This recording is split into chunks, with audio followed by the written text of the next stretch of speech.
Assalomu alaykum azizlar. Barchangizni kanalimda ko'rib turganimdan juda ham xursandman. Bugun bizlar bilan piyozli mazali qatlama tayyorlaymiz. Demak, bizga qatlamamizga kerakli bo'ladigan narsa barcha ishlatgan mahsulotlarimni opisaniyada yozib qoldiraman. Idishimizga sut, suv, tuz qo'shib olamiz. Hammasini yaxshilab aralashtirib olamiz. Sutimiz iliq bo'lishi kerak, iliqdan issiq bo'lib ketishi kerak. Har doim unimizni elashimiz shart. Nimaiki pishirsak ham. Bularning orasida pirog bo'lsa ham yoki bo'lmasa bir xamirli taom bo'lsa ham unlarimizni elab olishimiz kerak.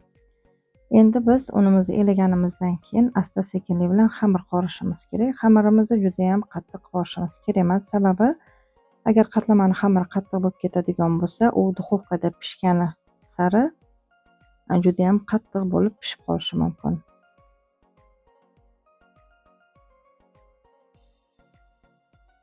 Xamir asosiysi yumshoqqina bo'lishi kerak, ya'ni qo'lga yopishmasligi kerak va juda ham qattiq bo'lib ketishi kerak emas. Xamirga un solayotganimizda ehtiyot bo'lib solamiz, birdaniga ko'p sovurishimiz kerak emas. Mana videoda ham ko'rib turganinglardek, asta-sekinlik bilan zuvala holatiga keltirib olamiz. Endi bu xamirimizni katta kichikligiga qarab 3 ga yoki bo'lmasam 4 ga bo'lib olishimiz kerak. Agar oilalar kichkina bo'lsa, albatta kichkinaroq xamir qilib 2 ga bo'lib, ulardan zuvalachalar yasab, chiroyli qilib olib qo'yamiz. O'zi xamir qilishni yomon ko'radigan uy bekalari juda ham kam bo'lsa kerak.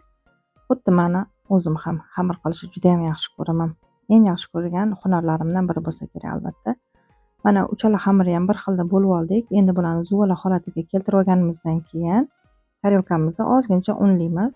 Sababi xamirni yarim soat, 1 soatga qoldirishimiz mumkin. Agar tagiga un sepmaydigan bo'lsak, xamirlarimiz likopchamizga yopishib qoladi va ko'chiradigan paytimiz ozgincha qiyinchilik keltirishi mumkin. Xamirlarimizni ustidan klyonkalab, ustini sochiqcha bilan yopamizda, xolodilnikka qo'yib qo'yamiz. Xolodilnikda kamida yarim soat turishi kerak. Masalan, meni o'zim shu xamirim xolodilnikda bir kecha qolib ketdi, sababi bolalarim bilan ovora bo'lib qoldim. Endi xamirlarimizni tayyor qilib bo'lganimizdan keyin solmoqchi bo'lgan masalliqlarimizni, piyozlarimizni xuddi videoda ko'rganimizdek qilib maydalab to'g'rab olamiz. Xohlasangiz go'sht yoki bo'lmasam qiyma solishingiz ham mumkin. Ko'katni esa tabga ko'ra solasiz. Xohlasangiz ko'k piyoz, xohlasangiz ukrop yoki bo'lmasam ikkalasini ham solsangiz bo'ladi. Tabga ko'ra tuz, murch solishingiz ham mumkin. Endi bularni hammasini aralashtirib olganimizdan keyin navbat xamirlarimizni yupqa qilib yoyishga keldi. Stolimizga un sepib asta-sekinlikda yoyishni boshlaymiz.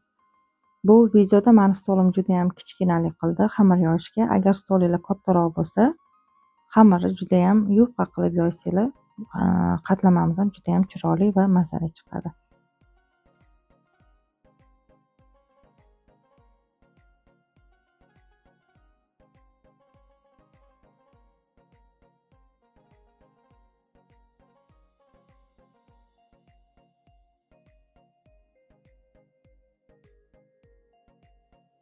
Asta-sekinlikda xamirlarimizni yoyib olamiz. Un kerak holatida xamirga sepilgani yaxshiroq. Mana xuddi shunaqa yupqalikda xamirimizni yoyib oldik. Endi xohishga ko'ra yoki o'simlik yog'i yoki eritilgan margarin ishlatsak ham bo'ladi. Mana xamirlarimizni yuqaligini ham ko'rsatib o'tdim.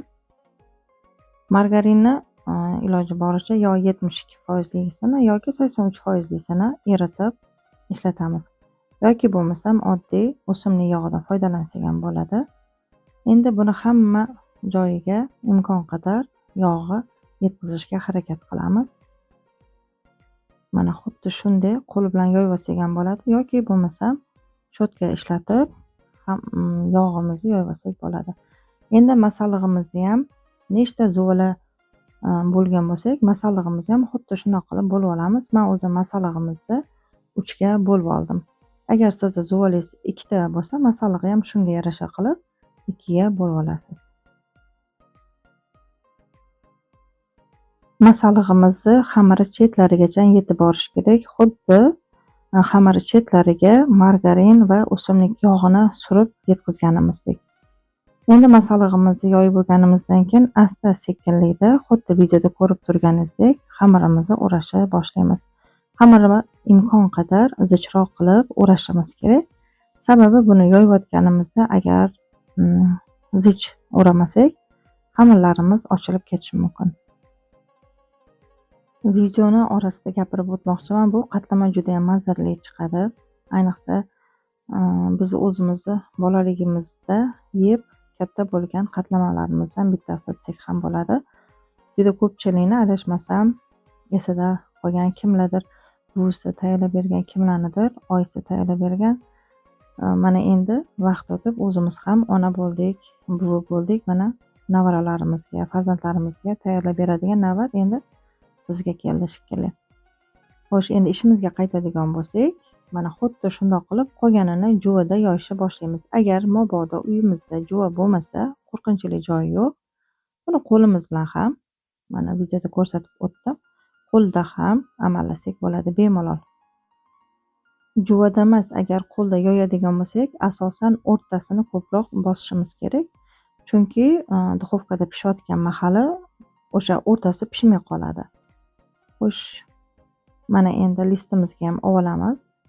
Qolganini yana qo'lda bir shaklga keltirib olishimiz kerak. Endi duxovkani yoqib qo'ysak ham bo'ladi. 180 darajaga qo'yib yoqib qo'yamiz. Qatlamani ustiga kimdir tuxum surishni yaxshi ko'radi. Men o'zim tuxum surmayman, sababi tuxum sursam qatlama xohlaganimdek qasirlab chiqmaydi shu sababdan. Mana qatlamalarimizni dumaloq shaklga keltirib olganimizdan keyin endi vilka bilan xuddi shunaqa qilib teshikchalar qilib chiqsak ham bo'ladi. Endi qatlamani 20-25 minutga duxovkaga qo'yamiz. Asta sekinlikda mana birinchi qatlama pishib tayyor bo'ldi. Ikkinchi, uchinchi qatlama ham xuddi shu ketma-ketlikda tayyor bo'ldi. Mana ko'rib turganingizdek juda ham mazali chiqdi. Bu qo'lda olganim bilan bu qatlamalar hammasi juda ham qaynoqqina edi. Ozgincha qo'lda bo'lishga qiynaldim to'g'risi. Birpas sovishini kutib o'tirdim.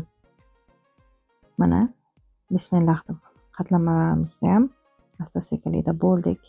Endi bemalol issiq choylarni qo'yib, oila a'zolarimizni chaqirsak ham bo'ladi. Barchangizga yoqimli ishtaha. Agar video sizga foydali bo'lsa, like bosib, kanalga obuna bo'lishni unutmang. Kelasi videolarda yana g'oyibona ko'rishguncha xayr salomat bo'ling.